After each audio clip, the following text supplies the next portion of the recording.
Azərbaycanım ifa edirlər. Azərbaycanın xalq artisti Azər Zeynalov, əməkdar artist Ramil Qasımov və Vətən müharibəsi iştirakçısı Atəş Qarayev.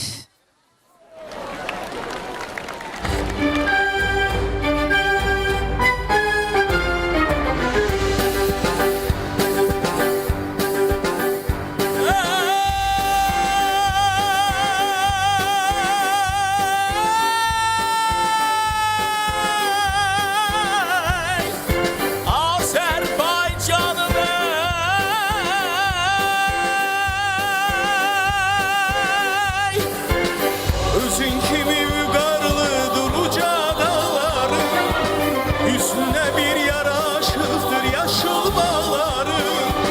Bizimlə bir başlamışdır gözəl çağların. Yurdum yuvam məskənim sən Azərbaycanım, anam doğma vətənim sən Azərbaycanım.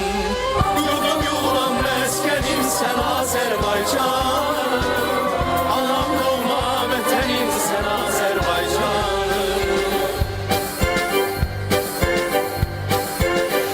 El bilir ki tükənməyən sərvətin vardır, sinən üstü ağ pambıqlı gen talalardır.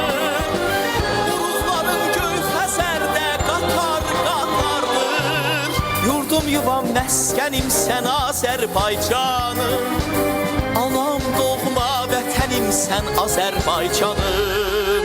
Yurdum yuvam məskənim sən Azərbaycanım, anam doğma vətənim sən Azərbaycanım.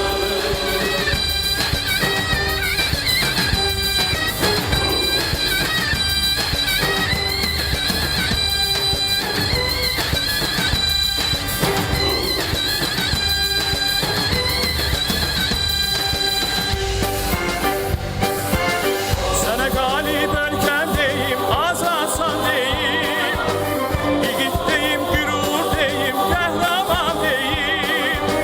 Dörd bir yanda ucaldıran bayrağım deyim.